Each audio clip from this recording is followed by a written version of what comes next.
Hello and welcome to Let's Talk Sports. I am Ralph Labella. And I'm Ron Sen. I wanted to introduce tonight's discussion with a little talk about bias.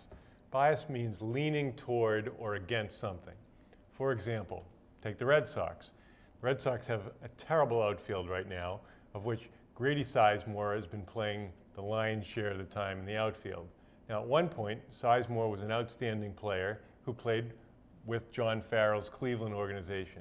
However, it reminds me of the movie Shallow Hal, where Jack Black sees a 300-pound woman as a slim, attractive woman who's very desirable to him. And Farrell is seeing Sizemore as though he's Ted Williams, as opposed to Joe LaHood. But more than that, we always have bias, whether we're coaching, whether we're watching sports, the type of athlete we like to watch. I mean, if you said to me, do you want to watch LeBron James or Derek Fisher? Well, I'm going to watch LeBron James. He's a powerful athlete who can do everything you could want on a basketball court.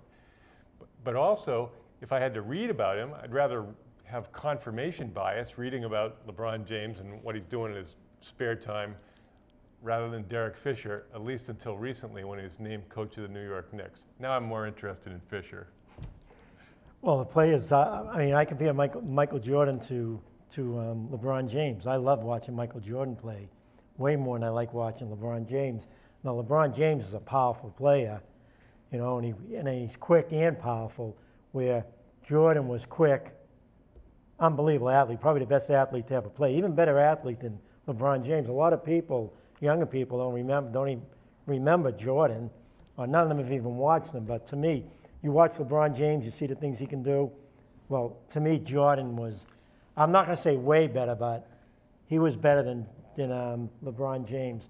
And I love that type of player, well, if finesse-wise. You know, there's been a lot of great point guards, whether it's Magic Johnson or Isaiah Thomas or contemporary players, Stockton, Westbrook, Rondo. I mean, neither of us likes watching Rondo. The style he plays isn't good. John Stockton, I could watch him play all the time. Magic Johnson. Nash, you know, a very consistent player who had all aspects of the game covered. Rondo, you can't make a free throw in crunch time. There's a lot of things that he doesn't do some of the things you'd expect from a point guard because he's looking to get an assist out of every play as opposed to just do what the best option on the play is. Yeah, I mean, you look at Nash and Stockton. I mean, I used to love watching them on TV. I mean, if their games were on, I'd always watch them because, especially Nash. I mean, when he won the 2 MVPs, those 2 years in a row, I mean, there was no guy that you can compare to him. Even Magic Johnson, how great he was back, you know, almost 6'10". But Nash just made all the plays under control all the time. I mean, if you're going to teach kids or tell kids to watch film of Nash if you're a point guard. Well, Nash did something that most players don't do. He's one of these players who's a 50% shooter from the field and 80% from the line consistently. And we talk so much about basketball as being a game not of great plays and highlights, but not making mistakes. We went over the mathematics of this the other day. If you have 50 possessions and you throw the ball away 30 times, then you only have 20 possessions you can score. So that would give you 40 points. And if you're only making 30% of your shots, you can make 12 points. So you've got to take care of the ball. You've got to make quality shots that you have a chance to make. If you're shooting 10% from a three-point line, that's not a good shot. That's a terrible shot. Doc Rivers had a name for it. He called it a shot turnover. So just because you're open doesn't mean it's a good shot. You know, you started with bias. You know, you talked about bias, right? Now let me ask you a question. Sure. All right. You love watching the game of basketball. You love watching it executed the right way. Okay? Now, why aren't you more of a UConn fan, girls basketball, where you love coaching the girls since your daughters were big-time players, and you stuck with it, and that's why you're doing, you know, girls basketball. I think what it is I feel like UConn has so much of a talent advantage over the other teams that it's not, if you take the same players and put them on another team, then it's not about UConn, it's about the assembly of talent that they have. They have so far superior players to the other teams that it's almost like Miami trying to get Carmelo Anthony now till they'll have the big four, not the big three. Yeah, but see, you look at it that way, and that's what everybody I talk to, they say the same thing, but that's not the case. If you go back 10 years to UConn and Stanford and Notre Dame, and don't forget, Notre Dame beat UConn 6 out of 9 times. Notre Dame. UConn beat them in the 2 biggest games, last year in the Final Four and this year in the finals. But Notre Dame had better talent than UConn over the last 5 years. Baylor had better talent than UConn over the last 5 years, and Baylor won 1 championship. UConn has won 2 in the last 4 years and 4 in the last 6. But I've watched it over the years. It's the coaching by Auriemma, the coaching and the way the girls, work in their game and how important it is to them. But I've seen it. They don't basically have that much. I mean, now they do, because everybody wants to go there again. But up to recently, there were other teams that had as much talent. Well, I think when you have something like 9 McDonald's All-Americans, you can't say you have a paucity of talent. Yeah, but what I'm asking you is, you love watching the execution of basketball. You love it. I know you. You love watching kids execute the game properly. You teach it. You love watching them follow, your coaching. And then you see UConn play the game the way you would love to see it played, the way you coach it. And I just wonder why. But it only works if you're playing against another team with equal talent that you get to out-execute them because you're playing the game the right way. If you're so far superior that you're beating the other teams by 40, 50, 60, 70 points, it's not that much fun to watch because it's not competitive. Yeah, their first 10 games before they went into their regular season, they played Stanford, one of the powers. They played Purdue. They played Maryland. They played North Carolina. They played Duke. Duke had 4 of the top 10 players 2 years ago. Well, I mean, okay, so now they I watched them against BYU. It was BYU, right? They were horrible. They had a tough time. They just had. That 6'8" center. BYU had some height, and that height gives everybody trouble. It doesn't matter what level you're in. It's like if you're a great quarterback, if there's a great pass rush, you have trouble. There's no such thing as great quarterback immune to all pressure. That doesn't exist. But when you talk about bias, I just hate watching sports when teams don't execute the game right. And you have the best team in all the sports, the best program in all the sports, pro, men's, college basketball, whatever you want to compare it to. The best program is the UConn girls, and no one watches them. It's really sad when you think about it. Well, moving right along, we have the NBA Finals, which have been pretty entertaining so far. San Antonio is up 2-1. I still like the Heat's chances, because I don't know if San Antonio is going to hold up over the long term. But they do have a lot of younger players like Leonard and Green who have really played very well thus far. Well, you like Miami. Oh, I just for the same reason everybody else likes Miami. What's the reason? You get LeBron James. LeBron James. It's hard. I hear Felger and Maserati saying, well, LeBron James doesn't really care. He's only in it to make his sports empire. I think the guy cares a lot. I think he plays really hard. I think he makes the players around him better. He can pass, he can rebound, he can defend. He can do everything you can do on a basketball court. Now, does he take PEDs? I don't know. Maybe he does. But probably half the other players in the NBA do too. Well, you look at his body when he was 15. I don't think he does. I think that's just the way he's just a right. There are some guys, freak, really. Like Bo Jackson. They asked him how did he do what he did. He said he did push-ups and sit-ups. He didn't lift weights. He's just an incredible athlete who had, he honed his skills in football and baseball. There aren't many guys like that. I have a couple of, 3 bets in work. When I picked San Antonio from the beginning, when they were having a tough time with Dallas. And these other 3 guys, actually 3 lawyers, all love Miami. I said, you love Miami because of LeBron. I said, but San Antonio's the better team. And last year they should have won it. And they blew it because of the coach's decision. But I said, they're a better team, and I'll stick with the better team, even though LeBron James is the third best player I've ever seen. San Antonio's got the best interior passing I've ever seen.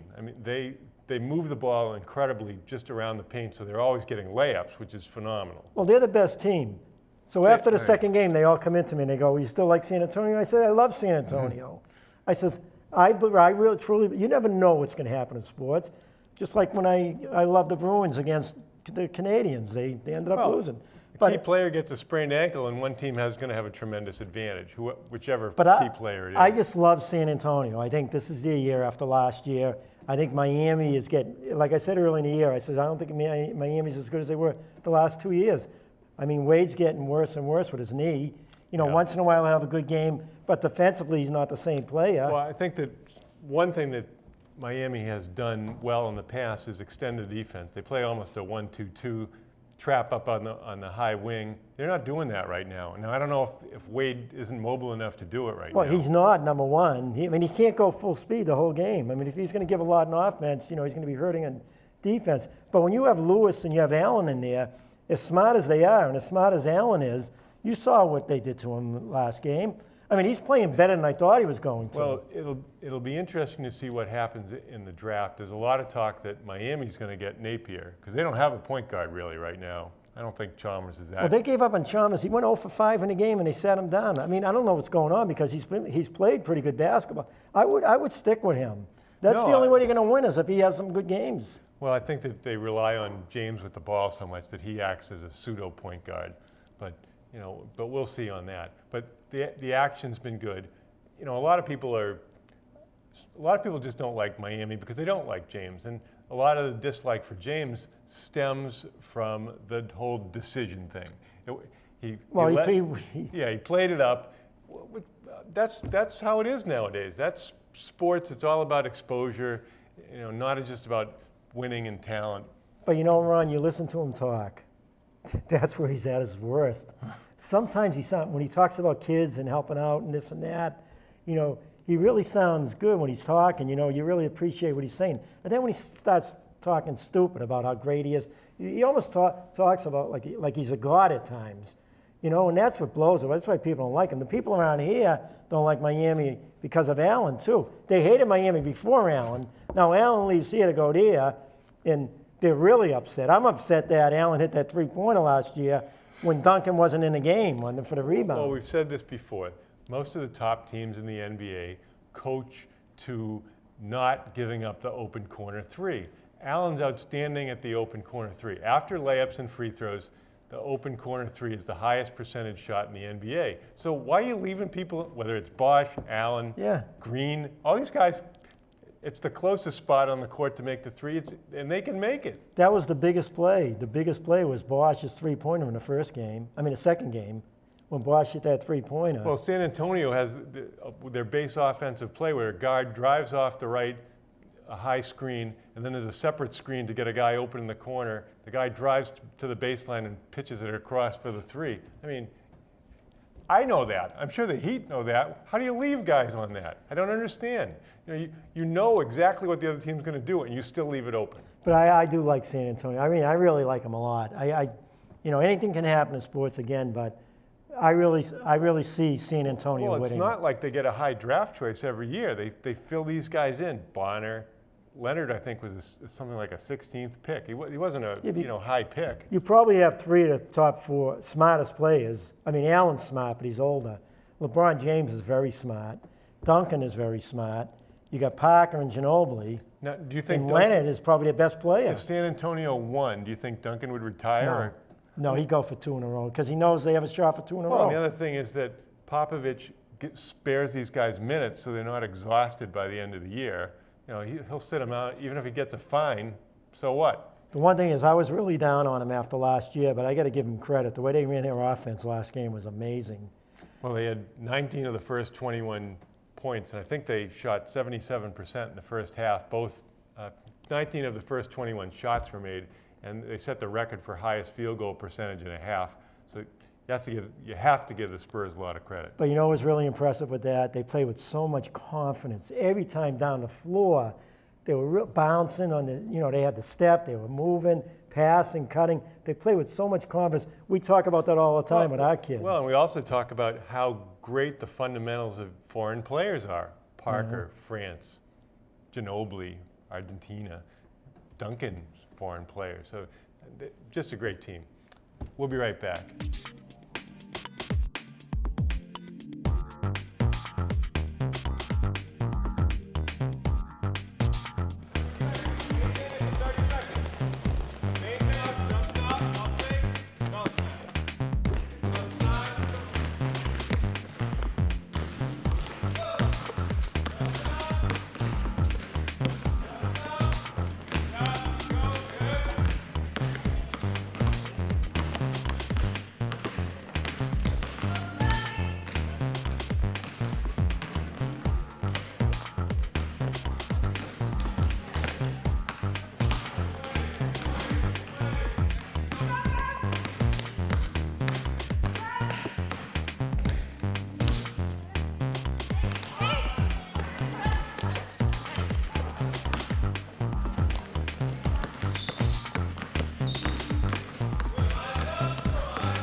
evening, sports fans. Well, another failed Triple Crown bid behind us.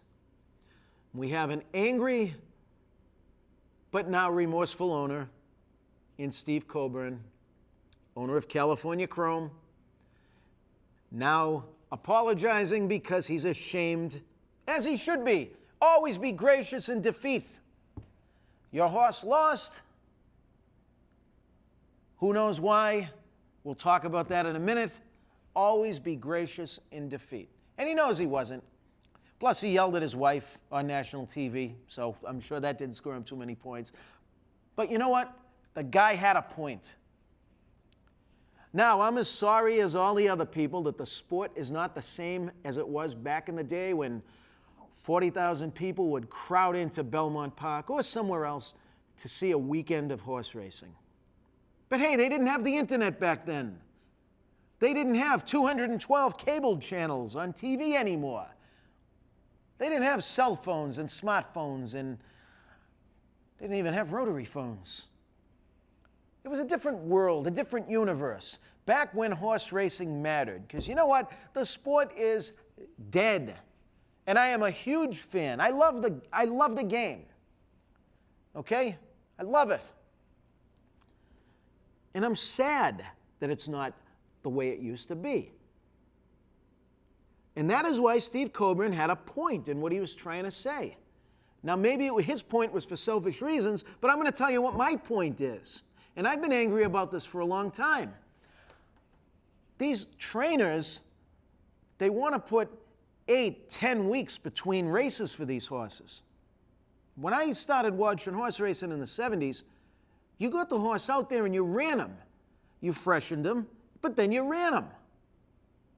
And that's why when a super horse comes around, like Secretariat, first Triple Crown winner in 25 years, when he pulled off his feet in 73, he was much the best horse. He was tons the best horse that year. Okay? He was a super horse. Now, was California Chrome a super horse? I don't know. He beat all comers in those first 2 races, tore a little bit of flesh out of his foot, flattened out down the stretch, and he lost the Triple Crown by 2 lengths. Now, who's to say? Trainer Art Sherman is going to rest him. Maybe he comes back for a fall campaign. Maybe he wins a couple of stakes races, wins the Breeders' Cup Classic, and is a super horse again. He's Horse of the Year. And then the trainers would probably do what aggravates me beyond belief and why I am ranting right now. They'll retire him to the breeding shed, because that's what these owners have done for the last quarter of a century that has destroyed the sport. How can you relate to a super horse that might be in the making if he's not out there on the track? Because let me tell you, there's no more horse racing articles in the newspaper anymore. When Secretariat was a superstar, he was on the cover of 4 magazines.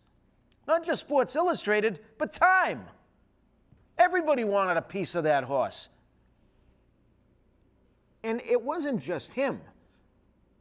After 25 years of no Triple Crown winner, we only took another 4 years for Seattle Slew, another super horse that stood head and shoulders above the competition.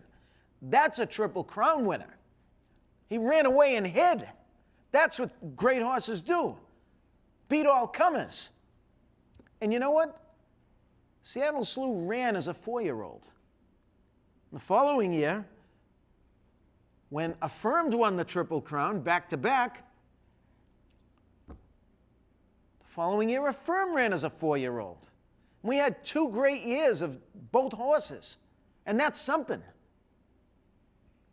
And that's what probably got the golden age of horse racing, the last one we've seen, into the 80s. There was some great horse racing in the 80s, but that was the end of it. Spenderbuck, 85. There was some other bonus he was chasing. He won the Kentucky Derby. He didn't even run in the next 2 races. How are you going to, what good is that going to do for a sport? So they had to institute a Triple Crown bonus. You had to run in all 3 races to be eligible for the $5 million. Well, it made sense, didn't it? You want to get the best horses into all 3 races, which was what Steve Coburn was talking about. Now, I don't disagree with that, because unfortunately we've had a number of Triple Crown bids foiled in the last few years by a fresh horse that sat out. Now, he called it being a coward. I wouldn't go that far. It's opportunity. It's because the Triple Crown and the luster of being in these big races means nothing anymore. These people just want to get the money and run. Any stakes race, it doesn't matter. Get into these races. Okay, rest them up for a month. Keep them in training, and we'll get them into the Belmont. Who cares if we spoil somebody else's Triple Crown bid? We get that race under our belt, black type winner, grade 1 Belmont. Then they retire him to stud, and who knows how the horse is going to do. Because you know what? The whole breeding thing is gone now. More horses have been bred for speed. No one breeds for distance anymore. And who even knows what's going to happen now with a stud horse? Secretariat was not a good stud horse. Affirmed was not a good stud horse. Alida, who Affirmed beat in all 3 Triple Crown races, smoked him in the breeding shed. Became one of the greatest. But at least Alida was a grade 1 winner. Not for anything, but one of the best stud horses of our generation was Danzig. And I think it only ran in 3 or 4 races. So why are these people rushing these horses off the track? A lot of the great racing families in history, the Vanderbilts, the Whitneys, the Phippses, these families could pool their money together and end the national debt in this country and actually have a lot of money to spare. So why are you rushing horses off the track? Can somebody explain that to me? You have great horses, and instead of running them 14 times in a year, no, now it's about the Breeders' Cup at the end of the year. We're going to run them twice before the Kentucky Derby. Then we'll run him in the Belmont if he wins maybe the Preakness. And you know what? Then we're going to wait for Saratoga. Then we're going to wait for the Breeders' Cup. So these horses are running 7 times a year. So how are you supposed to find a superstar in this game anymore? How can you relate to anybody? Why do you think the sport is dead?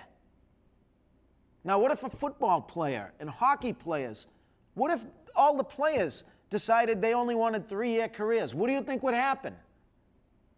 How do you think the game would go if there were no identifiable players? Do you think people would tune in? I got news for you owners of NFL and NBA teams. If you can't relate to the players, well, probably going to have empty seats, just like you have at a horse track. So if you're a horse owner and you're watching this, I'm not wrong.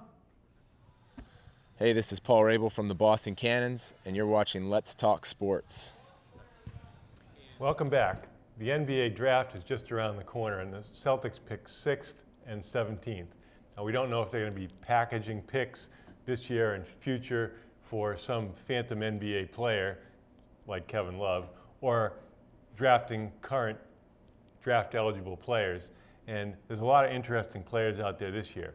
We don't have to worry about the big 3, Embiid, Wiggins, and Parker. They're not going to be around, and probably Exum also at 4. And then it gets interesting because a lot will depend on who's there and what the Celtics can do at that point. Now, I'm still arguing that the biggest decision is, what do you do with Rondo? I'd like to move him, and then I'd go with a scoring point guard at the beginning, maybe Marcus Smart, assuming that Noah Vonleh's not there. Vonleh, you're saying Vonleh's not there? I'm saying Vonleh's not there. What I'm hoping is that Vonleh is there, and if they can do this, pick Vonleh, then you got your 6'10" big guy who can block shots, rebound. You got Olenek as the 4. Would you do this? Would you trade Sullinger, your 17th pick in the first round, Sullinger, and next year's #1 pick that you have for Love? Oh, yeah, but I don't think Minnesota would. I think Minnesota wants a player and 3 number 1s. No, you can't do that. Well, you know what I would do if they want that? I'd just say forget about Love. And then you go, hopefully they can get Vonleh. If they get Vonleh, you got to package Rondo and Sullinger in a deal. If you get 3, if they got something 10-11 for Rondo, the middle, whatever pick you could get there. I'd say get 3 young players. Let Stevens work with young players who aren't polluted by, believing they're the best player in the world. I'm willing to watch young players for a couple of years. And I think if you had a guy like Smart at around 10, if you could get Dario Saric from Croatia, and then down around 17, maybe you'd be able to get an Adrian Payne, something like that. You could work with those guys. Yeah, but they need, Ainge knows he needs a big guy. Sullinger and Olenek, they're not going to do what he needs. They're not going to be able to make a player change the shot because they're not going to get up high enough. Well, and as you said, Vonleh is the only guy. Julius Randle could drop all the way to 17 because he looks like he's going to need foot surgery and might miss a large amount of time this year. Yeah, but if you have Olenek and you can get Vonleh, you still need that third big guy. I think Vonleh would be great. And the other option the Celtics have is try to move up a pick. As far as we'll give you something, we'll give you a future first. Who has the 5th pick? Is it? If it's a team that needs a guard, if it's a team that needs a guard, Utah. Utah, it is Utah. If they need a guard, they may go for someone like Smart or that point guard from out in UCLA. What's his name? The big kid, 6'8". They're talking about him. Levine? Yeah. I think that's pretty high for him. He's a very athletic kid, but. But to me, Ainge is looking for Vonleh. If he can get him, I think that's the Celtics pick. Now you got a shot blocker, you got a rebounder. They say he has a body and a half for a big guy. Yeah, there's no doubt they need a rim protector. The only player who is in the top 40, I think, as far as field goal percentage allowed inside 5 feet of the Celtics was Favorani, who overall is more of a backup player than anything else. But wouldn't you think, to me, that's not far-fetched. You're getting Sullinger, who's going to be a good power forward. Right. Not a shot blocker. Now, if you have a shot blocker, with Sullinger, that'll work. He'll score, if he's playing all the time, he'll score near 20 points another year or two. He'll get 10 rebounds. Well, he needs to get in better shape. And then you get the 17th pick in this draft, and then the first pick the Celtics have next year. I mean, you're going to lose Love after this year anyway. Isn't that a good deal? If I'm the owner of Minnesota, how am I going to do better than that, knowing that Love's going after this year? Well, I think they're going to try to get one of the top 3 picks. I don't know who else they're going to. Maybe they give up Love and somebody's number 1 this year and next year. But what they have to remember, and people, they say, we want Love, we want Love. He scored 26 points, averaged 26 points, 13 rebounds. But he's not good defensively. He can't jump. He's a strong rebounder. Yeah, he's a good defensive rebounder. But you need a guy, a player who can change his player's shot. When they go to the hoop, they know they're going to have trouble getting their shot off. He's the perfect guy. Ainge knows it. That's where you start right there. And he may decide if he can get Vonleh to keep Rondo. Even though we don't like him, especially if he can get Love on top of it. Well, and obviously at the second position, they're going to look for a scorer. And you wonder about a player like T.J. Warren out of NC State. Led the ACC in scoring. He's pretty much a one-dimensional player. He's a scorer. But what about Shabazz? What about him? Well, you think he's going to go that high? 17th? No, I don't think so. He'll probably go in the 20s. But again, it all depends on what they decide to do with Rondo. And well, they got like the owner said, it's bombs away. I hope it is. You hope it is, and you hope it ends up with the draft picks they have. And if things work out, who knows? But it's not far-fetched to see Vonleh and Love on the Celtics next year. That's not far-fetched. If things can just, if you got to hope Utah doesn't take him at 5, and if the Celtics get him, and they make that deal that I said, maybe even Green going, but then the money's got to work out too. So. Right. So there's a lot of things that have to happen. And we want to talk a little about coaching in general. Well, for most sports, you're going to develop the player's athleticism, sports-specific skills, but also the player has to learn the game in detail. Now, everybody who watches baseball thinks they know baseball because that's how we grow up watching baseball, and it's not exactly that simple. For example, when the pitchers are getting the sign from the catcher, there's a lot of different ways to do it. And for example, when I was in college, the first signal was the indicator. So if the catcher threw down a 2, that meant the next sign was going to be the important sign. If the catcher threw a 3, then the third sign was going to be it. So you have to have something so the other team's not constantly stealing your signs. For example, in Cleveland and Toronto, there was certainly a lot of belief that the other teams were stealing the signs and somehow relaying them to the hitters because these teams were far more effective at home. But it's that with every sport. Learning how to play the game, learning how to not just, when you run the pick and roll, there's half a dozen ways to run it and a lot of different ways to defend it, but most players, they're lucky if they can learn one way to run it. Yeah, a lot of times when I coached Babe Ruth for a number of years, and my indicator is at times if I look at your feet. You know, if you're looking out at me and I look down at your foot quickly, you know, the other team really can't pick that up. Mm-hmm. Or, you know, and that was an indicator. It's weird. Or you're up on the up on, you know, in front of third base, you know, and that's when you have an indicator. That's the indicator to steal. And we used to do different things. I mean, that was a sign. Or if I clap my hands twice instead of once or 3 times. So we used to change it up. I had a chance to meet Jerry Moses, who was a catcher for the Red Sox, and I think for the Angels for a while. And he said the greatest player at stealing signs was Jim Fregosi.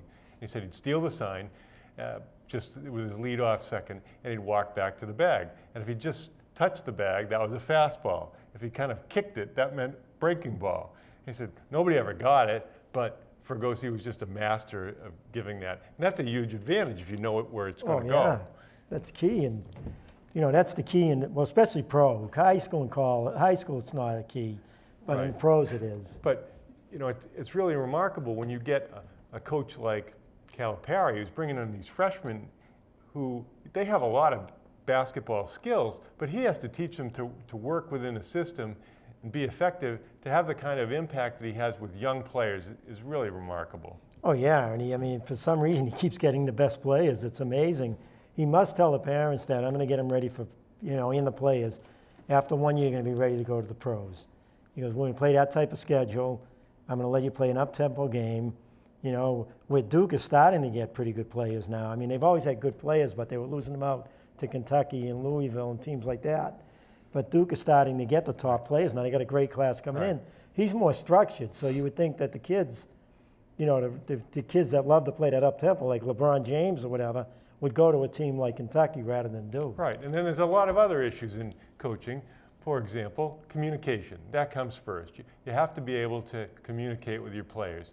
You need to have respect for the players and get respect back. You have to understand what emphasis is. Most college players, for example, not only don't know what the emphasis of the coach is, they don't care because they've asked them in surveys, do you understand what the coach's principal emphasis is and do you care? And it's less than 30% in each. Now, the top programs, I'm sure it's higher because if you don't understand and you can't execute, you're not going to play. And there's also an element of fairness.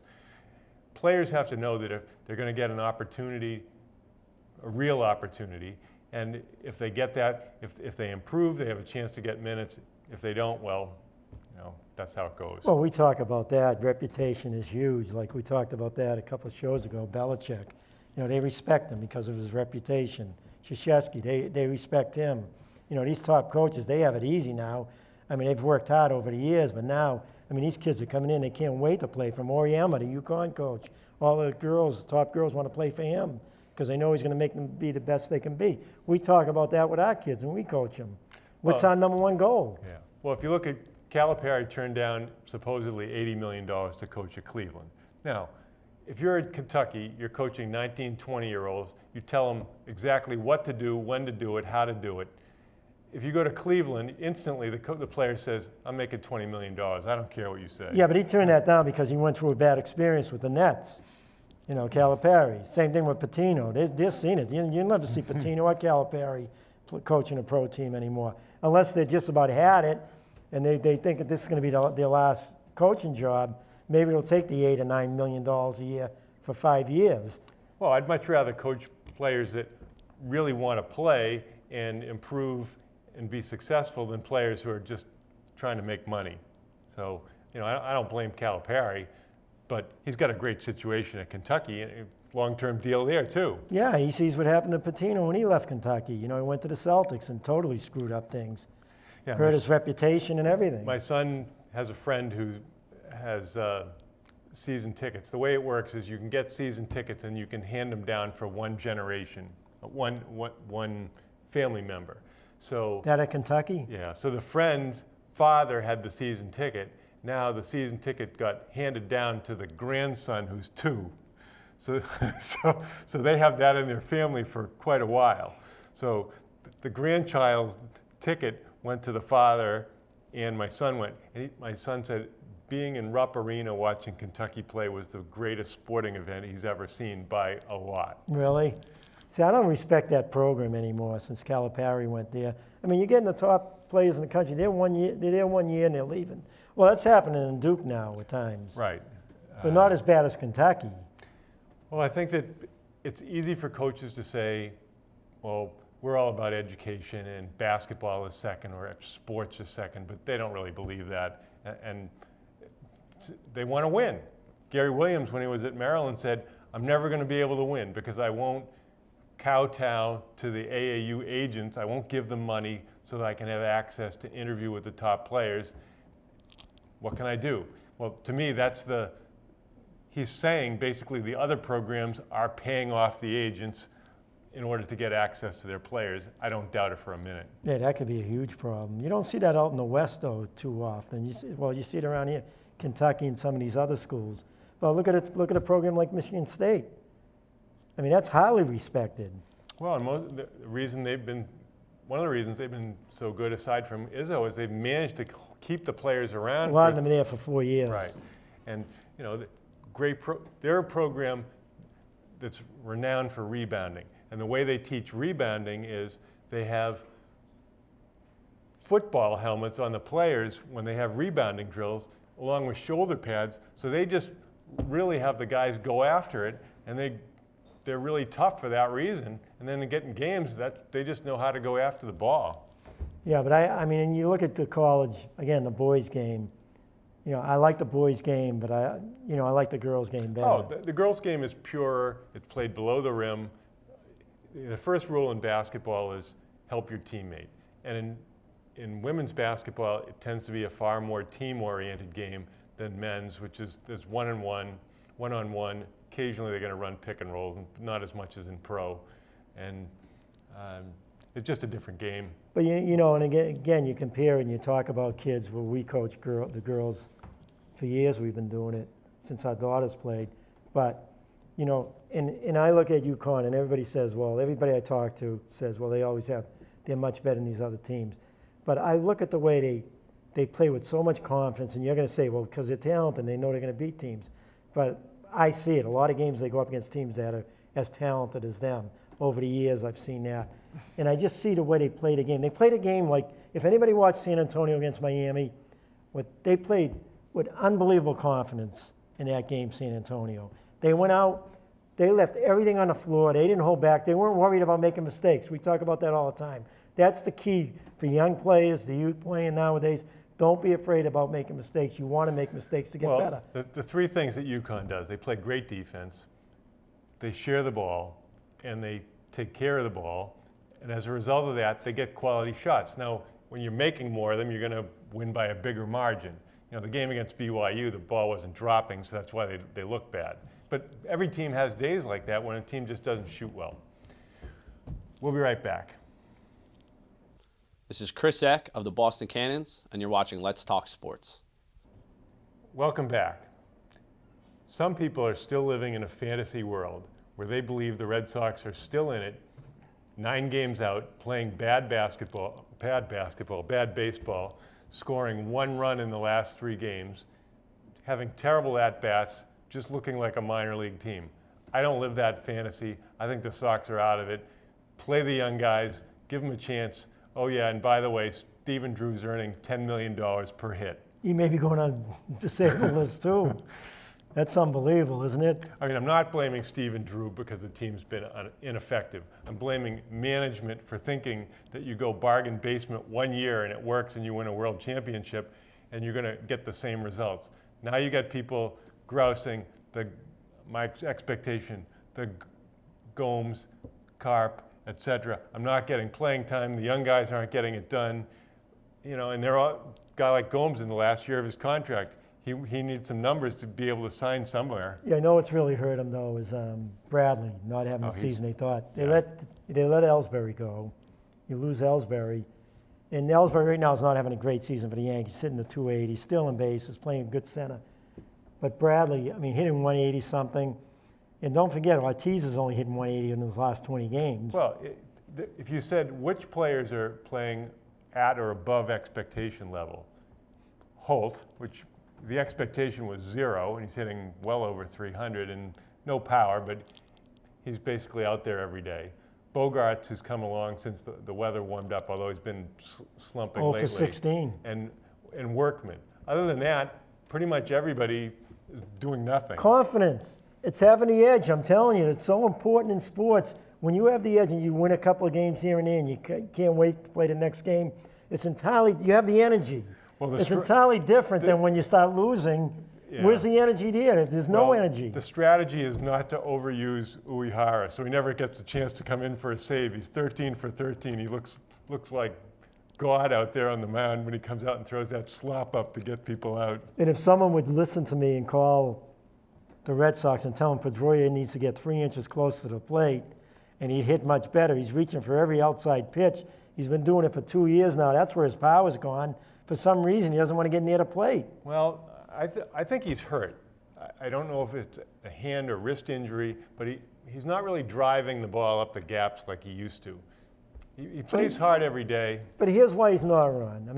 Again, I've said it 100 times. When he can swing and use the power in here, he's strong in here, all right? He's only 5'6", but when he can use that power in here and turn on a pitch, he'll drive it. Problem with him is he's too far away from the plate, so instead of using that power in here, he's reaching. He loses the power in here, and he's hitting all with his hands and his arms.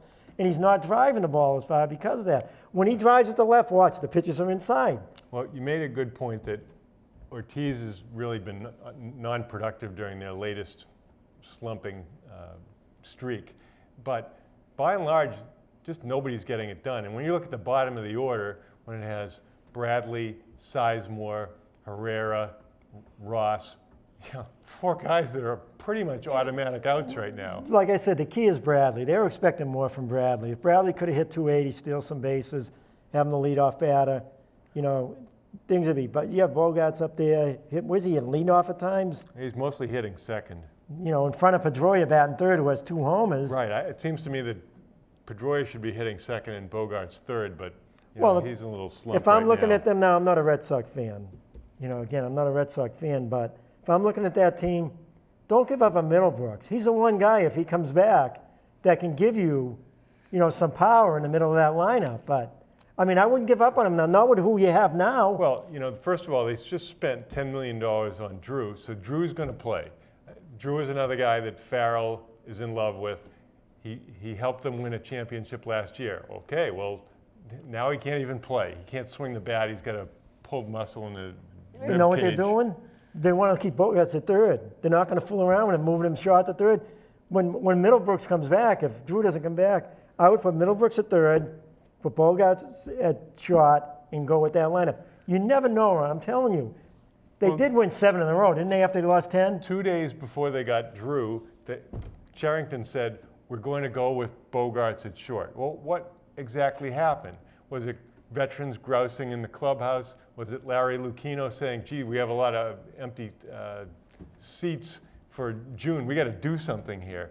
The Red Sox are inconsistent in upper management. That's one issue. Yeah, Cherington said it was his decision, but I think that he's saying that because it came from up above Lucchino. Yeah, it makes you wonder. The most important decision he has to ask is, Larry, would you like 1 lump or 2 with your coffee in the morning? But what do we argue about? I'm saying everybody says that was a great deal, not signing Ellsbury. Well, Ellsbury didn't want to play for the Red Sox anyway. Ellsbury's only had 3 homers, and he's on pace to score 80 runs, so he hasn't really been having a good season so far. But what I'm saying is, you're giving up on a guy that had a real good season last year for you. You let him go to the Yankees. Well, you didn't let him go. You knew he had a chance to go to the Yankees. So And so now you're relying on Bradley. He's not coming through for them. But what if Bradley starts hitting? Well, What if they win? Like I said, what if they win 15 out of 20? They're back into it. you've got a contract situation with Lester. You've got Lackey, who the rumor is he's talking about retiring if he doesn't get more money. He's not going to play for 500,000. That's a joke. That's a real possibility. You have Buchholz, who, I mean, it looks like he should be on an episode of Breaking Bad. So thin. David It's like- Hope Workman works out. Yeah, He's so been you've pitching. got, you've got De La Rosa, Workman, and Dubron. We've basically got a AAA rotation coming in. But how about Tampa Bay? They went 31 innings without scoring a run. 31 innings. They just broke it the other day. But not a team that, and I'm a Yankee fan, but the Yankees are starting to get their players back. Beltran's back now. Teixeira's healthy. They get their players. McCann. I think they're going to start, even though they're hurting and get pitched, 3 of their starters are out. Well, I think that the surprise teams of the year are Milwaukee, San Francisco. That's Oakland, blown, too. Yeah, and Oakland. San Francisco's 9 games up on the Dodgers. And what about Yoenis Cespedes with 2 incredible throws from the outfield back to back? One from just inside the left field foul pole to throw a guy out at home on the fly. And just amazing throw. What about that kid from Cleveland who was in 380? I forget. I never heard of him before. Wisenhunt. Yeah, he hit 3 home runs the other day, knocked in 9 runs. He's in 380, got 2 more hits yesterday. It's more Francona magic. Yeah, let's go to high school sports now. What are your favorite sports in high school? I know your favorite sport's basketball. Well, I like basketball. What about and soccer? You played soccer, didn't you? I played soccer in high school. My senior year in high school, I had 12 goals. So I did have some ability, even though there was no youth soccer, there was no summer league soccer, there was no nothing. You just went out and played soccer. The talent level was way higher now than when we played, no question about it. But you still got to put the ball in the net. I mean, to Do you win think games. soccer, they're saying it's getting more and more popular. They say it's starting to battle baseball, but I think they're looking at it the wrong way because baseball and soccer aren't the same season. Well, Lacrosse is. I think you're going to see, I don't know when it's going to be, that there are a lot more chronic traumatic encephalopathy cases from soccer, from people heading the ball and getting concussions also. And that's going to be an unrecognized issue. To me, it's just not a game that, it's so low scoring that people don't enjoy watching it for the most part. Right, and people around here in Boston, I guess it's getting real popular in places like Seattle or whatever, the Major League Soccer League. I mean, they're starting to sell out. But I heard today that, they had Kraft on, Jonathan Kraft on the show today, Felger's show, and Felger was blasting the Kraft for not putting enough money into it, and they're one of the worst owners in hockey, in soccer, and one of the best owners in football. But they're saying, like Seattle, they sell out, but their stadiums aren't as big, and they're soccer stadiums. That's what they need around here, they're saying, and they should be more in towards Boston, not Foxborough. They get more fans because the transportation's huge in regard to soccer. Well, I suppose if you played at a place like Harvard Stadium, maybe you'd have a better chance to get. But you played it. I can't see it ever becoming big around here. I don't see it either, and I think lacrosse is going to gradually get a lot bigger. I think I don't like girls lacrosse because there's too many whistles, and you can't even get in between the shot and the goal. So I think that when girls lacrosse evolves to look more like boys lacrosse, then I think it'll be a more interesting game. I think there are plenty of girls that would love to go out and hit people with sticks. Well, I don't think there's a shortage of girls who want to do that. Well, girls lacrosse is more finesse, all right? And then there's girls, I saw the boys lacrosse game against Marblehead to play a semifinal game, whatever. And the girls, it's much. You say to girls, they're disciplined, they pass the ball well. They're not as aggressive enough. And I think the reason why they're not aggressive is because of the whistles. There's a whistle every friggin' second, Ron, in lacrosse. I'm watching the game, there's a whistle. Okay, get 4 meters behind the girl that you just fouled. And then they go, and then 5 seconds later, there's another whistle because someone stuck their stick up. And the reason why they're not getting the loose balls, they're not going after loose balls the way they should be, is because the whistles every second.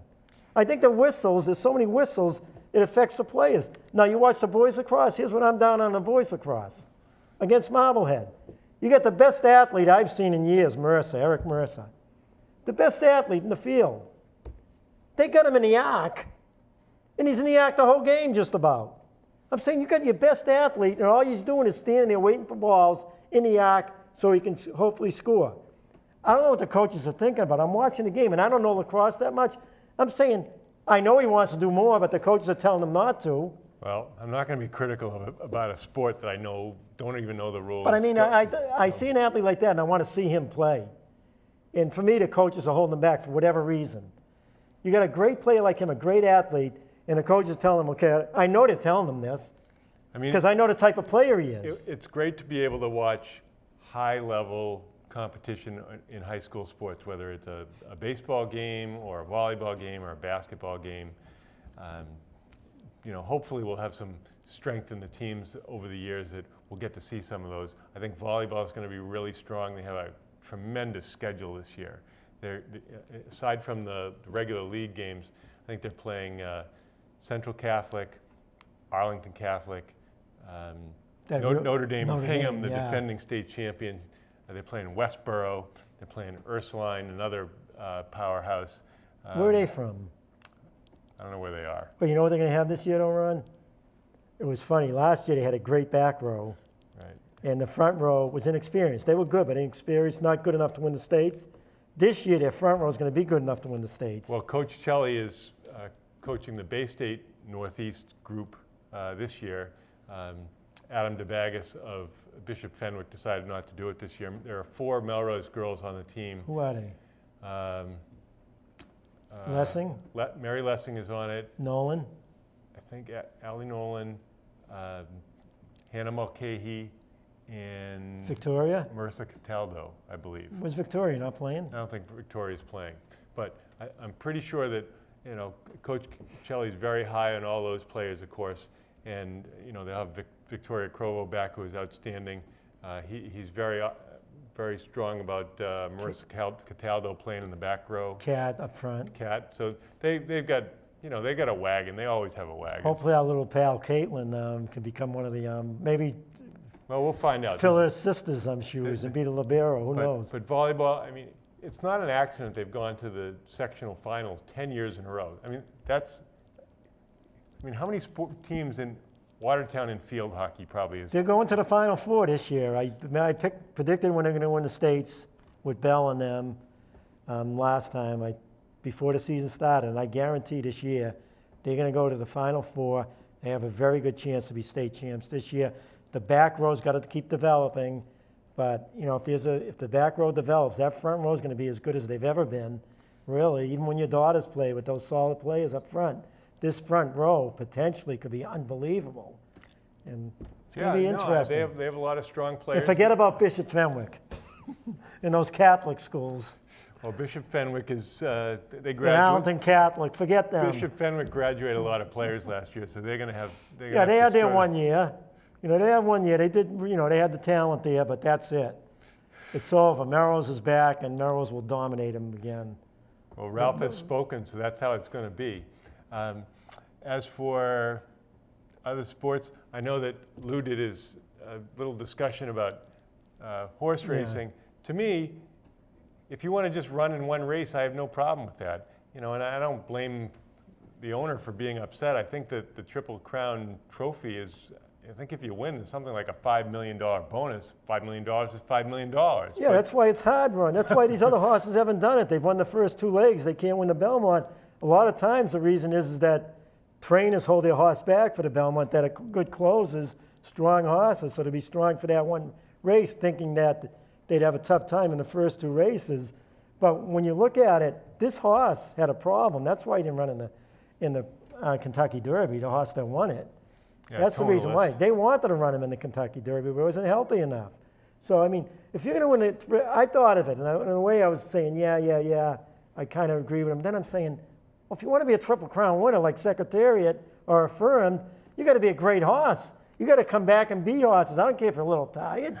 Was Secretariat tired when he won by 30 lengths in the Belmont? I think that if you go to YouTube and you watch the Belmont, I think it was 1973 when Secretariat won. It's the most phenomenal.